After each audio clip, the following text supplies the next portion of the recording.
지난주 일에는 그 아름다운 부부관계에 관해서 말씀을 드렸습니다. 아름다운 부부관계가 되려면 먼저 아내는 남편에게 범사에 순종해야 한다라고 말씀을 드렸고, 따라서 남편은 아내를 희생적으로 사랑해야 한다. 그럴 때 두 사람이 아름다운 부부관계가 된다라는 말씀을 드렸습니다. 그런데 이런 설교를 들으면 사람들은 이렇게 질문하는 사람이 있습니다. 그러면 부부 중에 누가 먼저 해야 하는가? 아내가 먼저 순종해야 되는가? 아니면 남편이 먼저 사랑해야 되는가? 또는 네가 나를 사랑해봐. 그러면 내가 순종할게. 아니면 네가 먼저 순종해봐. 그러면 내가 사랑할게. 누가 먼저 해야지 되느냐? 이런 문제를 가지고 서로 다투기도 하고 갈등을 빚기도 하는 것 같습니다. 이럴 때는 성경을 보면 아내들이여 라고 해서 아내들에게 먼저 요구를 했고, 그 다음에 남편들아 라고 하면서 남편에게 요구하고 있는 성경에 나오는 순서를 볼 수가 있기 때문에 아내가 먼저 남편의 말에 순종하는 것이 옳겠다, 이렇게 생각할 수 있겠습니다. 바울은 의도적으로 여자가 먼저 죄를 범하였고 여자가 남자에게 죄를 짓도록 만들었기 때문에 의도적으로 바울은 아내들이여 남편에게 범사에 순종해야 한다 하는 말씀을 먼저 하신 것이 아닐까, 이렇게 생각이 됩니다. 그럼에도 불구하고 좀 억울하다. 네가 먼저 사랑하면 내가 순종하겠다. 이렇게 말할 아내들이 많이 있을 것 같습니다.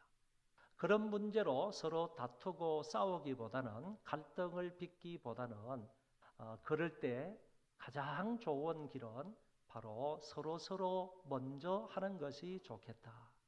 만약에 갈등이 일어날 것 같으면, 서로 다툼이 일어날 것 같으면 내가 먼저 순종할게, 내가 먼저 사랑할게, 이렇게 서로 먼저 하면 갈등과 다툼은 사라지게 될 것이다, 이렇게 생각을 합니다. 오늘 본문의 말씀은 보면 부자 사이의 관계에 관하여서 말씀을 하시는데, 여기에서도 보면 자녀들에게 하나님이 먼저 요구하시는 것을 엿볼 수가 있습니다. 자녀들이 부모에게 먼저 해야 할 일이 무엇이냐? 1절에서 말씀하시기를 자녀들아 주 안에서 너희 부모에게 순종하라. 이것이 옳으니라. 부모 순종이 옳다는 겁니다. 자녀가 우선적으로 해야 할 일은 부모 순종입니다. 부모에게 순종하는 것이 마땅하고 옳은 일이다라고 가르쳐주고 있습니다. 이 부모 순종에 대해서는 이의를 달면 안 되는 겁니다. 이유를 달면 안 되는 겁니다. 토를 달면 안 되는 겁니다. 왜냐? 부모에게 순종하라는 것은 주님의 명령이기 때문에 이 명령 앞에는 토나 이유를 달아서는 안 되고 무조건적으로 순종하는 것이 옳다라는 것입니다. 성경에 보면 부모에 대한 공경과 부모에 대한 순종을 요구하는 말씀이 굉장히 많이 나오고 있습니다. 특별히 예수님께서도 어릴 때부터 부모님에게 순종하셨고 어릴 때부터 부모님을 잘 받들어 모셨다라고 성경은 가르쳐주고 있습니다. 이것뿐만 아니라 잠언서의 말씀에 보면 너 낳은 아비에게 청종하고 내 늙은 어미를 경히 여기지 말지니라. 내 부모를 즐겁게 하며 너를 낳은 어미를 기쁘게 하라. 성경 전반적인 내용을 보면 부모에게 순종할 뿐만 아니라 부모를 기쁘시게 해드려라. 부모의 말에 그대로 순종할 것을 우리에게 가르쳐주고 있습니다. 그러나 부모가 자녀들에게 강압적인 순종을 요구할 수는 없습니다. 예를 들면 악한 일을 시킨다든지 그리고 하나님을 믿지 말라고 한다든지 교회에 다니지 말라고 한다든지 비성경적이며 비도덕적이며 비윤리적인 것들을 요구하게 될 때가 있는데 이럴 때에는 자녀들이 그 부모의 말을 거부할 수도 있다. 그런 얘기입니다.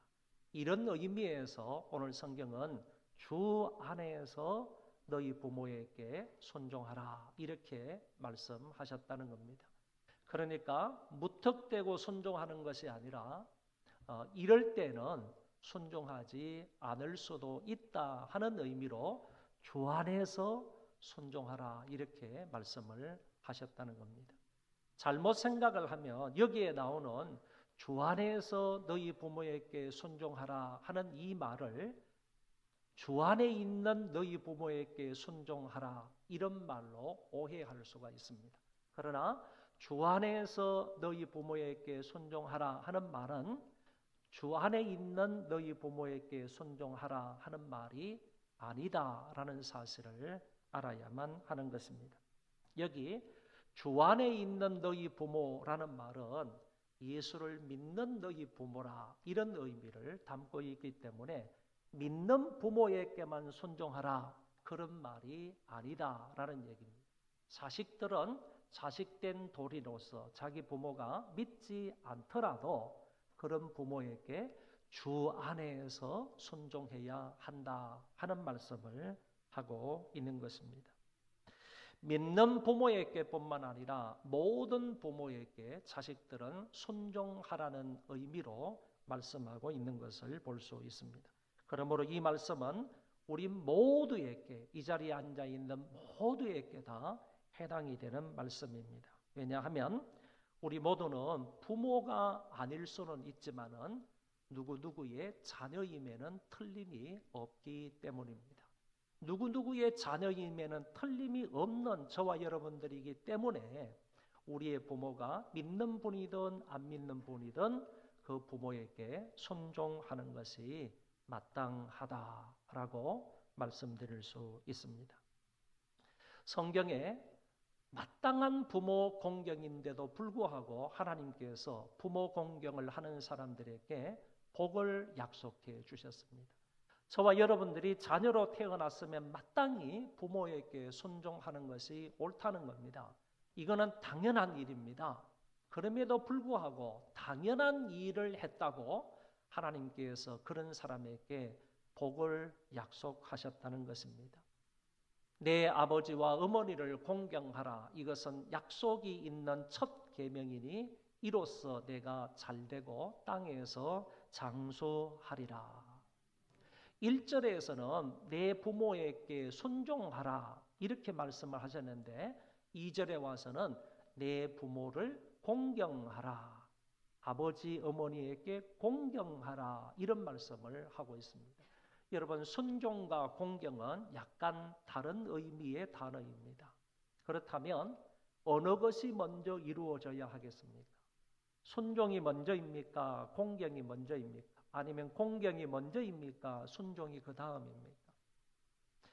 여러분 성경 전반적인 내용들을 살펴볼 때 우리가 부모를 공경하는 마음이 있어야 순종할 수 있다는 겁니다. 그래서 공경이 먼저입니다. 부모 공경하는 마음을 가질 때 그 부모에게 순종할 수 있게 된다. 그런 얘기입니다. 순종함으로 공경심이 발동하는 것이 아니라 실제적으로는 공경하는 마음이 있을 때 그 부모님에게 전적으로 순종하게 된다. 그런 말씀입니다. 공경하는 마음이 있을 때 순종할 수 있다 하는 사실을 저와 여러분들은 기억을 하고 순종하기 이전에 부모에 대한 공경하는 마음을 가지고 있어야 한다.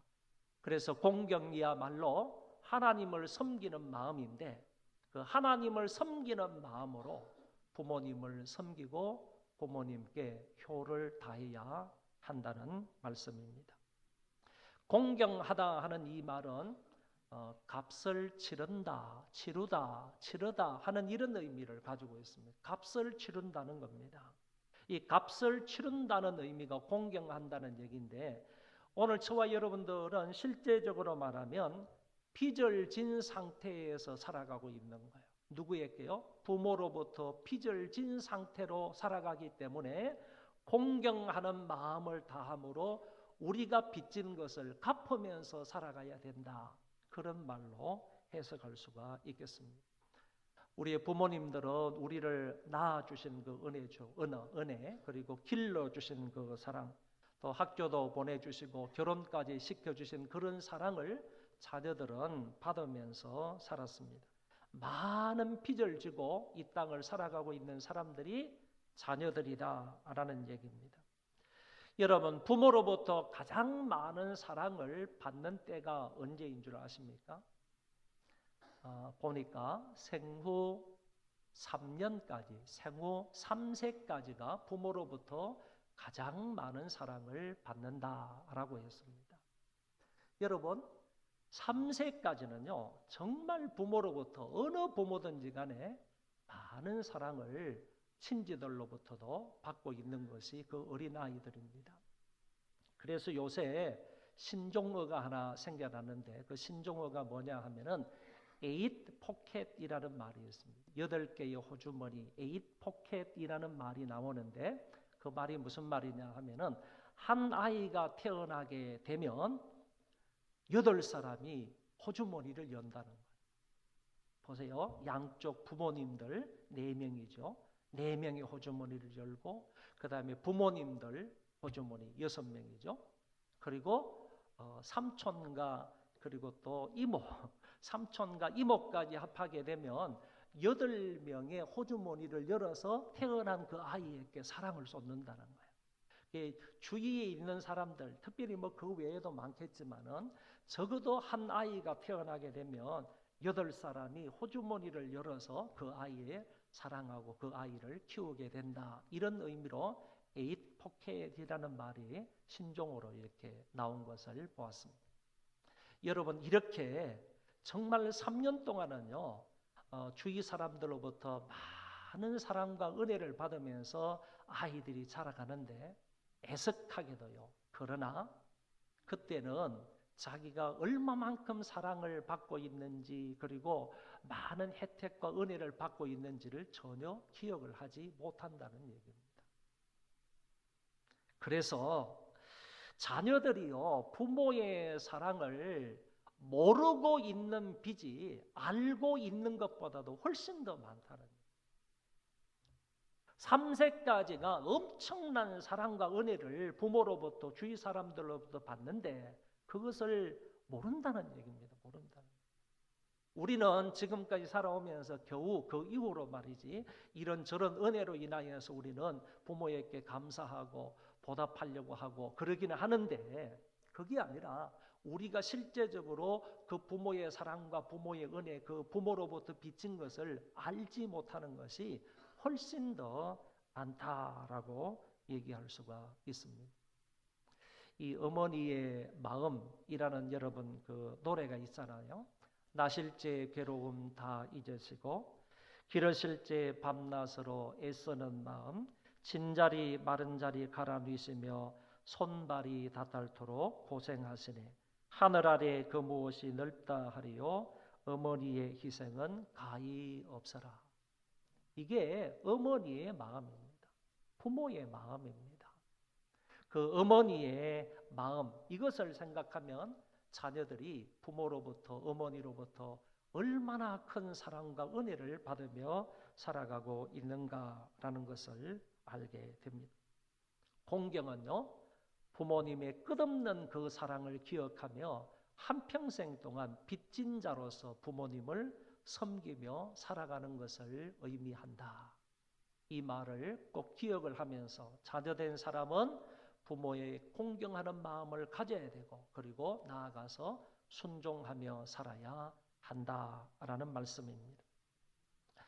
부모 공경이 약속 있는 첫 계명이다 이렇게 말씀을 하셨는데 성경을 보면 10계명 가운데에서 2계명과 5계명 다음에는 축복의 약속이 나오는 것을 볼 수 있어요. 여러분 잘 들으셔야 됩니다.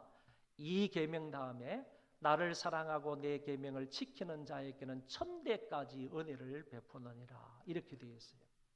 그런데 나를 사랑하고 내 계명을 지키는 자에게는 천대까지 은혜를 베푼다. 이거는 이 계명에 한정된 축복의 약속인가? 라는 얘기입니다. 이거는 보편적인 축복에 대한 약속이다. 이렇게 말할 수 있는 겁니다. 이 계명에 대해서 한정적인 축복을 약속하신 말씀이 아니다. 그런 얘기죠. 누구든지 하나님을 사랑하고 어떤 계명인든지 지키게 되면 하나님으로부터 놀랍게 이런 은혜와 복을 받게 된다 하는 말씀이 여기 이 계명과 아울러서 나오는 축복의 약속의 말씀이다. 이렇게 이해를 하시면 되는데, 5계명에 가서 보면요, 5계명은 내 부모를 공경하라 라고 말씀하시고 나서 그 결과에 대해서 이어서 말씀하시기를, 그리하면 내 하나님 여호와가 내게 준 땅에서 내 생명이 길리라. 이렇게 출애굽기 20장에서 말씀을 하신 것을 볼 수가 있습니다. 이거는 실제로 계명을 지켜 받게 되는 복에 대한 약속. 다시 말해서 5계명을 지키게 되면 5계명을 지키는 사람에게 주어지는 그런 축복을 약속한 것이다. 복을 약속한 것이다. 그런 말씀이에요. 이런 의미로요, 오늘 바울은 사람들에게 말하기를 이것은 약속 있는 첫 계명이다. 그래서 이렇게 이해를 하시면 되는 겁니다. 이 계명을 지킨다고 해서 저기 있는 천대까지 복을 받는다 하는 이런 의미가 아니고 5계명에 따른 축복을 약속을 하셨다. 10가지 계명 가운데에서 5계명만 반드시 그 말씀을 지키면 지키는 사람에게 이와 같은 복을 약속하셨다라는 말씀으로 이해를 하시면 된다. 그런 얘기입니다. 축복이 약속된 계명은 하나의 계명이다라는 의도로 이것은 약속 있는 첫 계명이다라고 바울이 말씀을 하신 것입니다. 그렇기 때문에 오늘 저와 여러분 부모를 공경함으로 인하여서 받게 되는 복이 엄청나고 너무너무 귀하고 값진 복이다라는 사실을 알게 됩니다. 어떤 복을 약속을 하셨습니까? 자녀들이 잘 되는 복이라 이렇게 말씀하셨습니다. 부모를 공경하면 부모에게도 약간의 기쁨과 유익이 되겠지만은, 그런데 부모에게 약간의 기쁨과 유익을 위한 것이 아니라 부모를 공경하면 자기가 잘 된대요. 공경하는 사람이 잘 된대요. 이거는 놀라운 복인 것입니다. 부모에게는 약간의 즐거움이 될 수 있습니다. 약간의 평안한 일이 될 수가 있습니다. 약간의 도움이 될 수 있습니다. 약간의 유익이 될 수 있습니다. 그런데 그 부모 공경이 이렇게 마땅함에도 불구하고 부모를 공경하는 자녀들이 하는 모든 일들이 잘 된다고 했습니다. 복된 생활을 할 수 있는 비결이 부모 공경이라는 말입니다. 그런 사람은 망하지 않는다는 얘기예요. 지금 당장은 어려움과 시련이 있을 수 있지만 궁극적으로는 그런 자녀들은 잘 되고 모든 일이 잘 풀린다라는 의미로 이렇게 말씀을 하셨습니다. 여러분, 진실되게 부모를 공경하고 부모에게 순종하는 자녀는 망할 수 없는 거예요. 망할 수 없는 거예요. 하나님의 약속이기 때문에. 다음은 땅에서 장수하게 된다. 이거는 출애굽기의 말씀에도 그렇고 오늘 본문에도 분명하게 너의 생명이 땅에서 길리라 이렇게 약속을 해 주셨습니다. 여러분, 이 말씀을 그대로 문자적으로 믿으실 수 있기를 바랍니다. 여러분들의 인생이 잘 되기를 바라고요. 뿐만 아니라 건강하게 오래오래 살 수 있기를 바랍니다. 이와 같은 복이 부모 공경으로부터 주어진다, 온다라고 성경은 말씀을 하셨습니다. 결국에 부모 공경은요, 우리를 위한 겁니다. 나를 위한 것입니다. 내가 잘되고 성공하는 비결이 부모 공경에 있다는 겁니다. 참 이상하잖아요. 세상의 성공 비결은 이렇지 않아요. 그런데 하나님의 말씀에 보니까 성공할 수 있는 비결이 어디 있느냐? 부모 공경이래요. 부모 공경이래요. 여러분, 하나님을 경외하고 하나님을 공경하듯이 우리의 부모들을 그처럼 공경하고 부모의 말씀에 순종하면 내 인생이 잘 된다니까, 내가 장수한다니까요. 이런 복을 오늘 본문에서 분명하게 약속하셨기 때문에 오늘 우리 소망교회 모든 성도들, 자녀된 여러분들은 이런 은혜와 복을 누리실 수 있기를 바랍니다. 바울은 자녀들의 부모 공경에 관하여 말씀을 하신 후에 이제는 부모들의 자녀 양육에 관하여서 말씀을 하셨습니다. 또 아비들아, 너희 자녀를 노엽게 하지 말고 오직 주의 교훈과 훈계로 양육하라. 이 4절 한 구절의 말씀을 통해서 부모가 자녀를 어떻게 교육해야 할 것인지를 가르쳐 주시는데, 여기에는 두 가지 면이 있습니다. 첫 번째는 소극적인 권면이 있습니다. 소극적인 권면은 부정적인 권면이라 이렇게도 말할 수 있습니다. 자녀들을 노엽게 하지 말라는 겁니다. 여러분, 가끔 우리 부모들이 자녀들을 노엽게 할 때가 있습니다. 이런 경우가 부모가 자녀를 노엽게 하는 경우입니다. 부모가 자녀들에게 일관성 없이 말할 때가 있습니다. 같은 경우인데, 같은 사건인데도 불구하고 어떤 때는 이 말하고 어떤 때는 저 말하고 반대되게 말할 때, 일관성이 없이 자녀들에게 말할 때 그거는 분명히 자녀들을 노엽게 한다.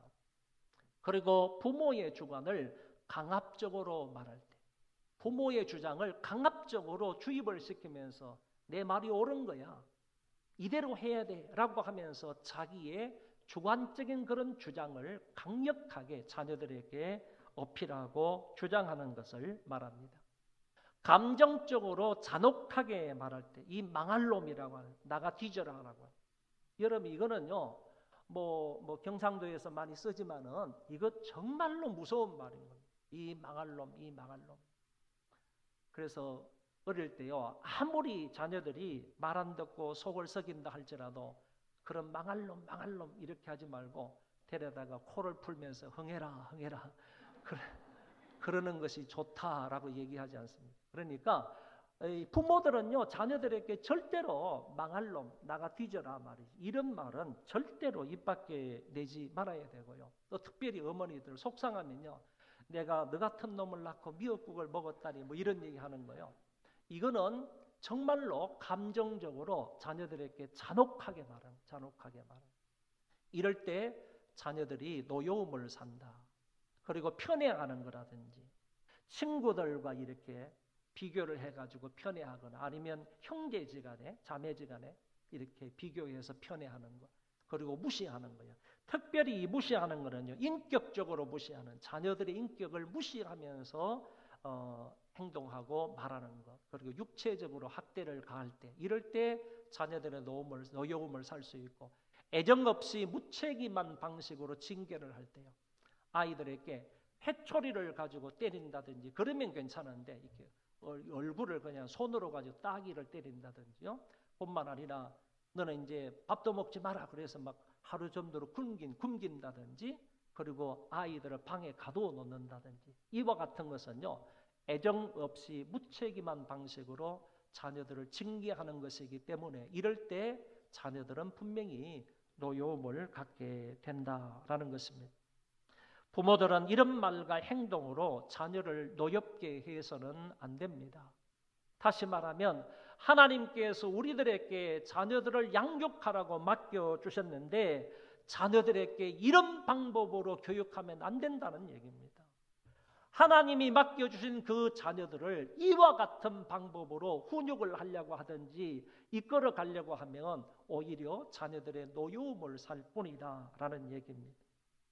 적극적인 권면이 있는데 그것은 바로 주의 교양과 훈계로 양육하라는 말씀입니다. 여기에서 말하는 교양이라는 것은 자녀에게 본을 보여서 자녀를 인도한다라는 뜻입니다.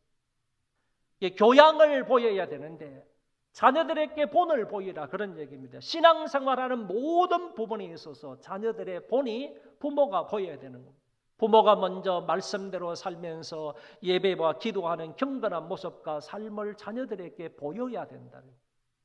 그래서 교육학자들도요, 제일 좋은 교육 방법, 교수 방법이 뭐냐라고 할 때 그게 바로 롤 모델링입니다. 다시 말하면 모범 보이기입니다.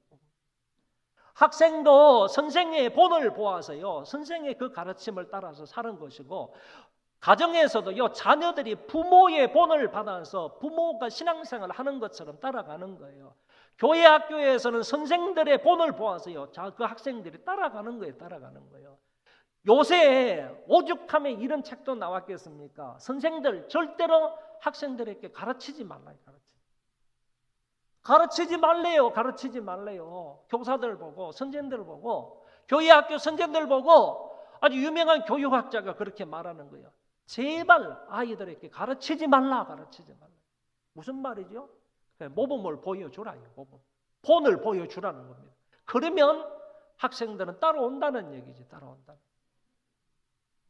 여러분, 부모가 이렇게 본을 보임으로 자녀들에게 교육을 해야 한다. 그 다음에 훈계라는 말은 권면, 경고, 교훈이라는 말인데, 이거는 말로써 자녀를 훈련시키는 것을 일컬어 훈계라 이렇게 말합니다. 이런 것을 통하여서 이 교양과 훈계로요, 하나님 경외하기를 자녀들에게 가르쳐야 한다라는 말씀입니다. 초대교회 문서 중에요, 아주 중요하고 유명한 그런 문서가 하나 있습니다. 12사도의 교훈집이라고 하는 디다케라는 것이 있습니다. 이 디다케가 여러분들 우리 교회 홈페이지 교육자료실에 들어가면 디다케가 있습니다. 한번 보시면 좋겠는데, 이 디다케에 보면 4장 9절에 이렇게 되어 있습니다.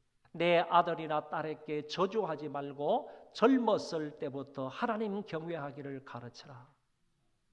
그 당시 사회에서는요, 초대교회 상황에서는 이 부모들이 이 자기 자식들에게 저주하는 자식들이 많았어요. 저주하는 자식들, 그런 자식들이 참 그 부모들이 많았는데, 아들과 딸에게 저주하지 말고 젊었을 때부터 하나님 경외하기를 가르치라 하는 말씀을 초대교회 문서 중에서도 나오는 것을 볼 수가 있습니다. 이렇게 성경은 자녀들에게 주의 교양과 훈계로 양육할 것을 말씀하시는데도 불구하고 세속적인 것들만 교육을 하려고 하는 현대 부모들이 많은 것을 봅니다.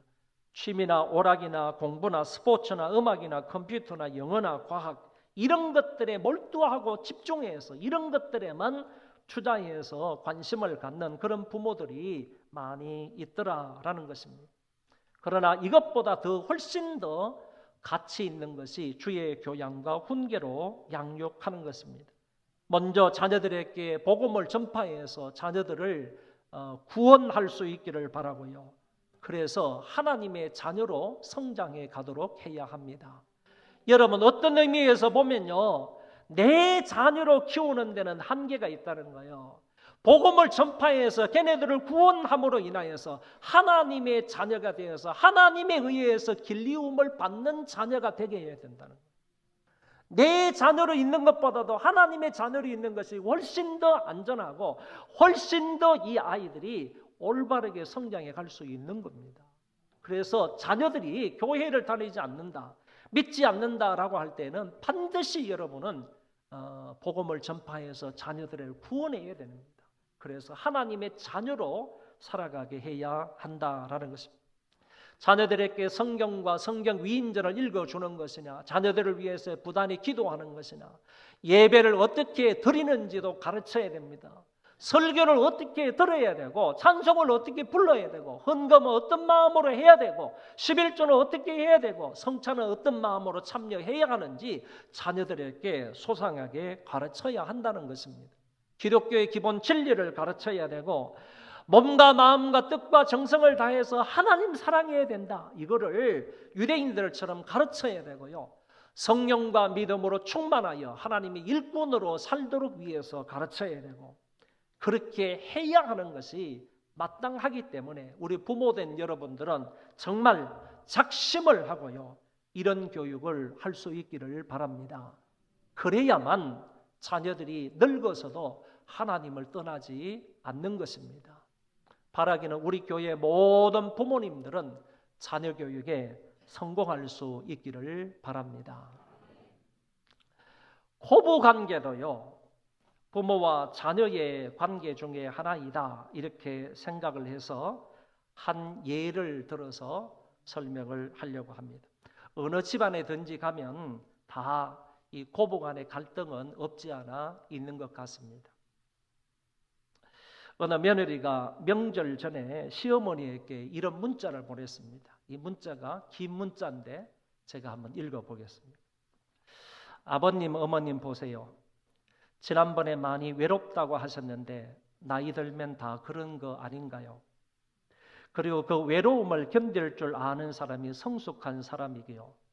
자식이나 손자나 며느리에게 인생의 위안이나 기쁨이나 안전을 구하지 마시고 외로움은 친구들이랑 달래시거나 취미생활로 달래세요. 그 나이엔 외로움을 품을 줄 아는 사람이 사람다운 사람이고 나이 들어서 젊은이들 같이 살려고 하는 것은 어리석은 일입니다. 마음만은 청춘이고 어쩌고 이런 어리석은 말씀 좀 하지 마세요. 나이 들어서 마음이 청춘이면 주책 바가지인 것입니다. 늙으면 말도 조심하고 정신이 쇠퇴해서 판단력도 줄어드니 남의 일에 훈수 두는 것도 삼가하시고 세상이 바뀌니 내가 가진 지식으로 남보다 특히 젊은 사람보다 많이 알고 대접받아야 한다는 편견도 버려야 합니다. 나이 든다는 건 나이라는 권력이 생기는 게 아니고 자기 삶이 소멸해 간다는 것을 깨닫고 혼자 조용히 물러나는 법을 배우는 과정임을 알아야 합니다. 그리고 전화를 몇 개월에 한 번을 하든 1년에 한 번을 하든 그것이 뭐가 그렇게 중요합니까? 그것 가지고 애들 아빠 그만 괴롭히세요. 마지막으로 이번 명절에 성훈이란 병원이 데리고 몰디브로 여행 가니까 내려가지 못해요. 그렇게 하시고 통장으로 10만 원을 입금해 놓았으니 찾아 쓰세요. 안녕히 계세요. 이렇게 며느리가 긴 문자를 시어머니에게 보냈습니다. 이 문자를 받은 시어머니가 며느리에게 이게 답장을 써서 보냈습니다. 고맙다 며느라. 형편도 어려울 텐데 이렇게 큰 돈 10만 원씩이나 보내주고 이번 명절에 내려오면 선산 판 거 90억 원, 요 앞에 도로 난다고 토지 보상 받은 60억 원 합해서 세 남매에게 나누어 줄랬더니 바쁘면 할 수 없지 뭐 어쩌겠나. 둘째하고 막내딸에게 반반씩 갈라주고 말란다. 내가 살면 얼마나 더 살겠니? 여행이나 잘 다녀와라. 제사는 이 애미가 모시마. 화들짝 놀란 며느리가 다시 이제 답장을 보내는 헉 어머니 친정 부모님한테 보낸 메시지가 잘못 갔네요. 유유 친정에는 몰디브 간다고 하고서 연휴 내내 시댁에 있으려고 했거든요. 헤헤. 어머니 좋아하시는 육포 잔뜩 사서 내려갈게요. 항상 딸처럼 아껴주셔서 감사해요. PS 추신 오늘은 어머님께 엄마라고 부르고 싶네요. 엄마 사랑해요. 다시 시어머니가 답장을 보냈습니다. 사랑하는 며느라 엄마라고 불러줘서 고마운데 이걸 어떻게 하면 좋니? 내가 눈이 나빠서 10,000원을 쓴다는 게 억원으로서 그런데 선산 판 거 90만 원 보상받은 거 60만 원 해서 제사 모시려고 장봐놨다. 얼른 와서 음식 만들어 다오. 사랑하는 딸아 난 너뿐이다.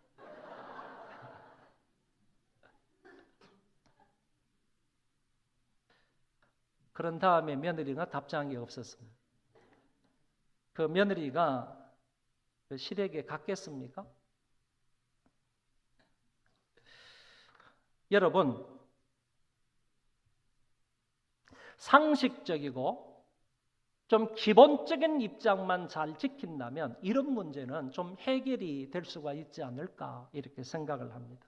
그 상식적이고 기본적인 입장이라는 것은 며느리면 자기 친정 부모님을 대하는 것만큼 시댁의 어른들을 대하면 되는 것이고 시어머니는 자기 자식들을 사랑하고 아끼는 그런 마음으로 며느리를 대한다면 부부 간의 갈등은 어느 정도 해소되지 않을까.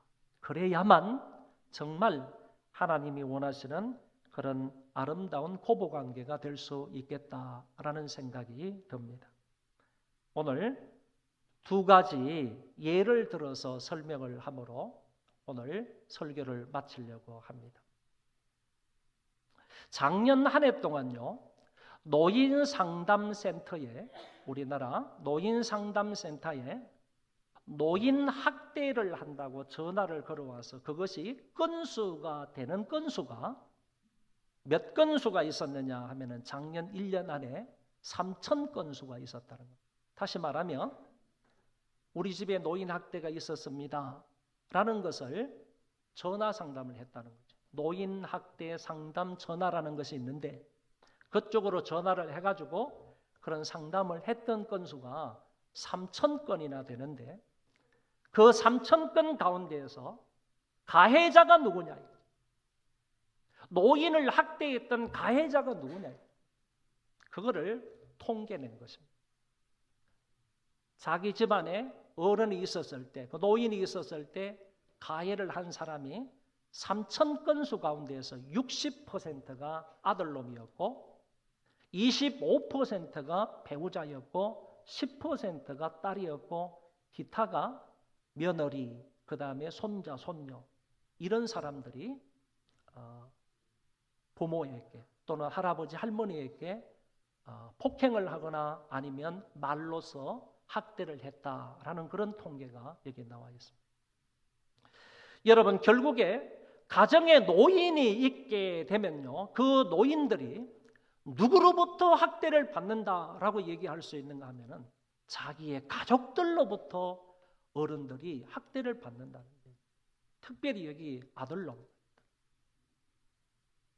3,000건수 가운데에서 60% 정도가 아들이 자기의 부모님을 학대하고 자기 할아버지, 할머니를 학대한다, 이런 결론의 말이 되겠습니다.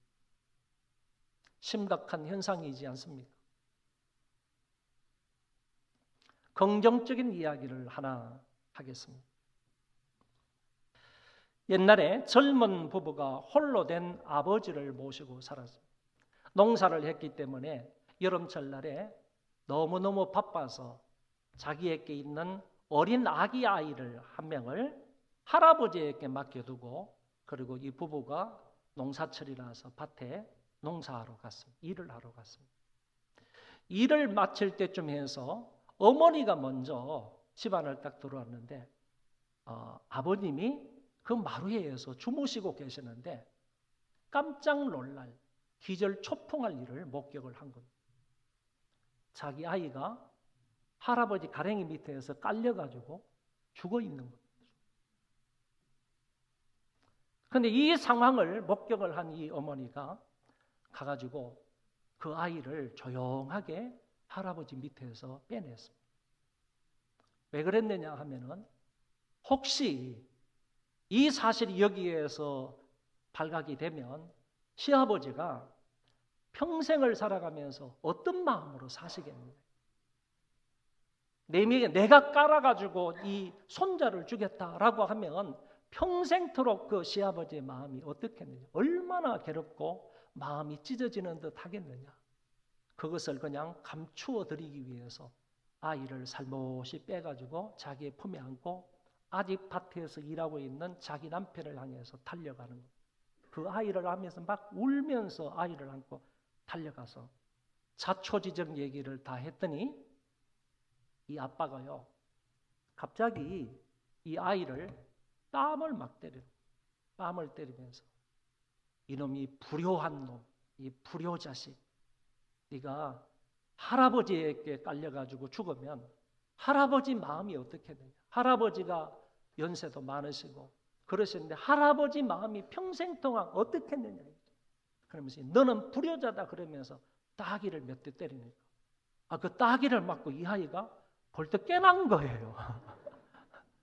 살아난 거예요. 깨난 거예요. 그때부터 이 얘기가 온 동네방네에 퍼져나가게 됩니다. 야, 저런 효자들이 어디 있느냐. 저런 효부가 어디 있느냐. 아버지의 그 마음이 혹시나 내가 우리 손자를 깔아주겠다 그러면 평생토록 어떤 마음으로 그 마음이 갈기갈기 찢겨지지 않겠느냐. 그래서 그런 마음을 없애주기 위해서, 그런 마음 들지 않게 하기 위해서 살짝 모르게 빼가지고 그렇게 행동했다는 것을 듣고 많은 사람들이 감동을 받은 겁니다. 그래서 사람들이 그 동네 이름을 붙여준 거예요. 효자동이라고 붙여준 거예요. 이게 바로 서울특별시 종로구에 가면 효자동이라는 동네가 있어요. 그 동네에 이름이 붙여지게 된 그런 유래가 나오는 것입니다. 여러분, 우리가 살고 있는 백옷이라는 동네가 있는데 우리가 살고 있는 이 백옷이 무슨 뜻이죠? 백옷은 배움터다라는 뜻입니다. 배움터. 이 백옷, 배움터의 중심에 있는 교회가 어떤 교회죠? 예, 우리 소망교회입니다. 배움터의 중심에 있는 우리 소망교회에서요, 저와 여러분들은 부모 공경에 관한 법을 잘 배울 수 있기를 바랍니다. 부모를 어떻게 공경해야 되는지, 왜 공경해야 되는지, 부모 공경에 대한 말씀을 마음에 잘 배워서요, 오늘 우리는 부모에게 한평생토록 효도하면서 살아가시기를 바랍니다. 그리할 때 하나님께서 우리에게 모든 일들이 잘 되게 하시고 땅에서 장수하는 복을 주시겠다고 약속을 하셨습니다. 뿐만 아니라 배움의 중심터, 이 배움터의 중심에 있는 우리 소망교회에서요, 우리 자녀들을 주의 교양과 훈계로 잘 양육할 수 있기를 바랍니다. 그랬을 때 주의 교양과 훈계로 양육을 받은 우리의 자녀들이 하나님의 귀한 일꾼으로 성장해 가서 하나님 앞에 평생에 걸쳐 멋지게 쓰임받는 우리 모든 후손들, 자녀들이 되어질 수 있기를 바랍니다. 이런 은혜와 복이 저와 여러분들에게 넘쳐나기를 주의 이름으로 축원합니다. 기도하겠습니다.